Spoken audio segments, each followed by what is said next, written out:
주제 바꿔보겠습니다. 올해 종합부동산세 고지서가 발송됐습니다. 집값 상승으로 공시지가가 큰 폭으로 올라 종부세도 많이 올랐습니다. 그러다 보니 이게 벌금이지 세금이냐, 폭탄이다 여러 볼멘 소리가 나오고 있는데요. 그런데 정부는 종부세를 내는 10명 중 8명은 다주택자이니까 세금 폭탄이 아니다라고 해명을 했습니다. 동의하시나요? 동의 못하죠.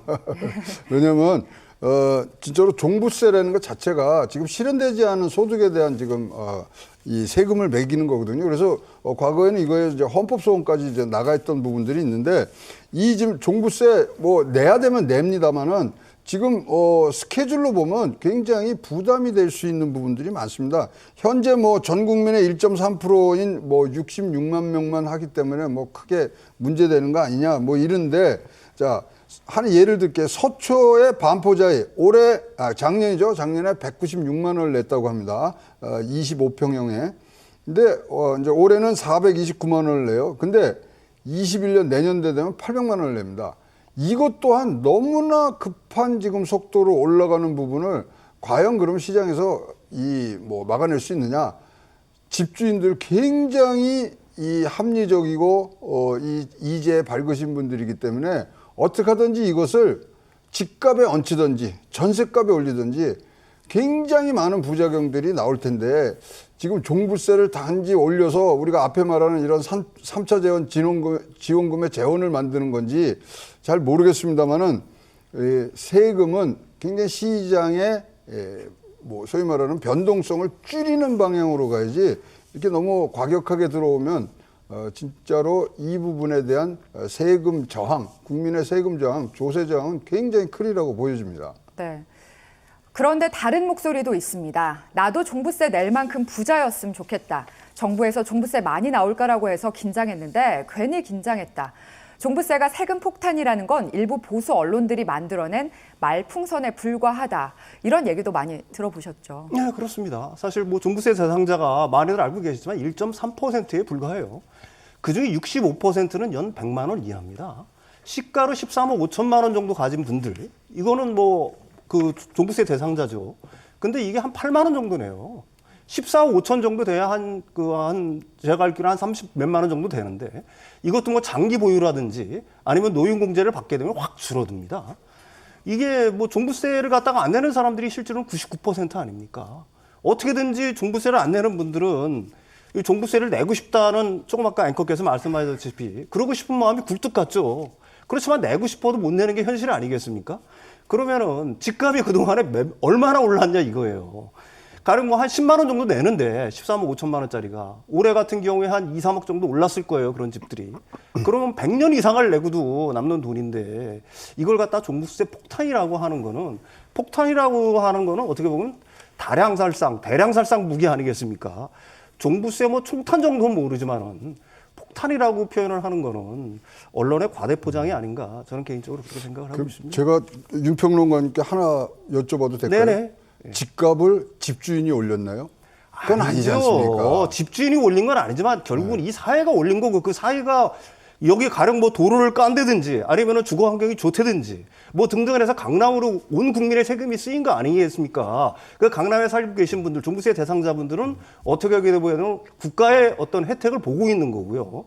그래서 집값이 오른 거고요. 그분들이 올린 거는 물론 아니죠. 도로가 좋고 위치가 좋은 거는 집값에 다 포함이 돼서 자기네들이 뭐 진짜로 어떤 나쁜 짓을 해서 번 게 아니고 정당하게 돈을 주고 포함이 돼 있는데 그러니까요. 재산에 지금 실현되지 않은 공화국에는 딱 세 가지 기준이 있는 겁니까? 있는 거잖아요. 세금을 부과할 때는 명확한 원칙이 있는 겁니다. 소득, 그다음에 재산, 그다음에 소비에 대해서 부과하는 게 세금이에요. 공화국의 어떤 그 일원이 되려고 하게 되면은 세금 내는 거는 어떻게 보면 당연한 거고요. 그게 이제 재산의 가치가 올랐는데 거기에 세금을 갖다가 높게 내는 거는 당연한 거 아니겠습니까? 근데 왜 우리나라는 근로세 감면 인구가 50%가 넘죠? 그러니까 이게요, 일관성이 없는 거예요. 지금 말씀하신 대로 소득이 있는 곳에 다 가야 되는데, 등등에 하는데, 자, 세금 올리는 거 찬성합니다. 찬성하는데, 자, 이 부분들을 항상 조정을 잘해줘야 돼요. 아까 말씀드린 대로 작년에 196만 원 내던 사람이 21년에는 800만 원 내게 지금 스케줄이 잡혀 있거든요.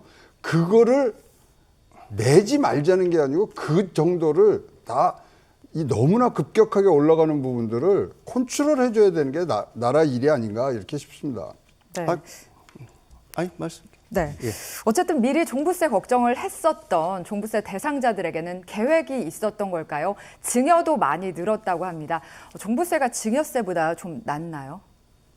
그렇지는 않죠. 이제 양도소득세가 무서우니까 결국은 사실은 양도세를 갖다가 이 종부세만 있는 게 아니지 않습니까? 집을 갖다가 다른 사람들 매도를 할 경우에는 양도소득세를 내야 되는 거니까 그 양도세 부담이 있을 거고요. 첫 번째 요인은. 두 번째 요인은 집값이 계속해서 오를 거라는 어떤 확신을 갖고 있는 거기 때문에 증여를 하는 거 아니겠어요? 집값이 떨어질 것 같으면은 뭐하러 양도소득세를 내더라도 반드시 집을 팔겠죠. 매도를 하겠죠.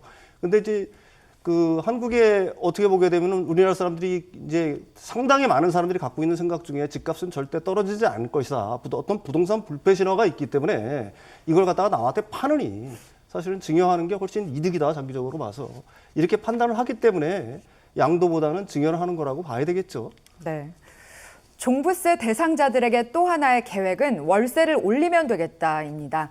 세입자에게 불똥이 튈까 봐 우려되는데 월세를 올리는 건 임대차 3법에 안 걸리나요? 일단 자기가 실거주한다고 들어갔다가 나오면서 뭐 할 수 있는 방법. 그러니까 굉장히 시장은 영리합니다. 그래서 이 부분을 이제 뭐 피해갈 텐데 그렇다면 분명히 뭐 굉장히 많은 가격을 올리는 부분들이 있죠. 그래서 지금 전셋값이 대란이라 그러지만 진짜 전셋값의 대란은 2년 후에나 올 텐데 그런 부분들이 지금 보이고 있는 부분들이 굉장히 눈에 띄고요. 특히 지금 뭐 강남에 지금 뭐 매물들이 좀 늘었어요. 한 500건 정도가 최근에 늘었는데 그 중에 3분의 2가 다 전세로 나온 겁니다. 아니, 그러니까 월세로 전환돼서 나온 것들입니다. 그런 걸로 봤을 때 지금 월세 가격이 올라가면요. 전세값 올라가는 것보다 월세값이 올라가면 집의 가격에 바로 영향을 주는 부분들이 있어서 이 부분이 사실 우리가 지난 시간에도 굉장히 논란을 했습니다마는 풍선 효과가 이게 너무나 센 거예요. 그래서 이 부분은 세제까지 지금 건드리면 사실 이 정부에서 할 수 있는 부동산 전체 그림에 다 나왔거든요. 진짜로 이 부분을 어떻게 해야 될지 세금 문제 이거 건드리면은 진짜로 이거는 조세 저항이라는 차원에서는 굉장히 큰 후폭풍이 있을 거리라고 생각하는데 정부도 무슨 계획이 있겠죠? 네. 자, 그리고 또 하나 나오는 이야기가 종부세 이번 건 약한 편이다. 향후에 더 크게 오르고 더 많은 사람들이 대상이 될 것이다라는 관측도 나오고 있습니다. 그렇죠. 최 고문님 네. 어떻게 생각하시나요? 지금 보면요, 이제 5년 후 뭐 시뮬레이션 해보면 이렇게 돼요. 지금은 현재 강남 서초에만 지금 25평형이 지금 걸립니다. 그렇지만 이제 내년 달 가면은 광진, 마포, 성동, 용산, 동작 다 들어가고요. 그 다음에 2025년에서 30년까지 가면 서울 시내의 모든 85제곱미터 평형은 다 종부세 대상이 되고 맙니다.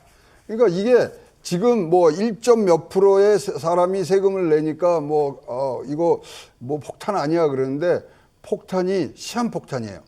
진짜 5년 후면은 모든 서울에 있는 25평형은 다 종부세 대상이 될 거라는 생각을 할 때 좀 등골이 송곳할 분들이 많습니다. 올해만 해도 새롭게 종부세에 들어가신 분은 15만 정도 되고요.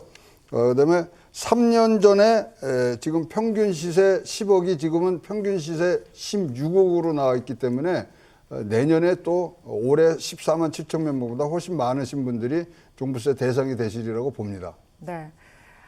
혼란과 여러 가지 불만의 목소리에도 정부가 굳건히 뜻을 펼치려는 이유는 다주택자들에게 매물을 내놓고 또 함께 살자는 건데 과연 매물이 나올지 부동산 시장이 안정될지도 궁금합니다. 일단 강남에는 매물이 조금씩 늘고 있는 거는 뭐 현실이지 않습니까? 그리고 사실은 서울 전체 25평형 이상의 아파트의 종부세 대상이 된다고 하게 되면은 사실은 그건 정부의 정책 실패예요. 이거는 단순히 현재의 추세대로 가격이 올라갈 때를 상정한 어떤 전망에 불과한 거죠. 정부가 만약에 그런 사태가 일어난다고 하면 가만히 있겠습니까? 여기에는 또 각종 대책들이 있겠죠. 이제 정부에서 이 지금 종부세를 갖다가 강화하는 거는 명확한 방점이 딱 하나가 있는 겁니다. 여기 말씀하셨다시피 다주택자들을 압박을 해서 매물을 내놓기 위한 하나의 수단에 불과한 거예요. 그게 이제 과연 이 정책이 이제 올해 내년 해가지고 계속해서 이제 강화가 되면서 올라갈 텐데 공시가격뿐만 아니라 공정시가격 비율이라든지 뭐 이런 것들이 같이 올라가면서 종부세가 강화가 될 텐데 과연 이 정책이 성공할지는 사실은 이게 현재 상태로서는 사실은 좀 약간 좀 전망이 불투명한 거고요. 적어도 뭐 내년 그다음에 6월 이후를 봐야지 내년 이후를 봐야지 그 효과를 어느 정도 짐작을 할 수가 있을 거라고 봅니다. 네, 오늘 말씀은 여기까지 듣겠습니다. 감사합니다.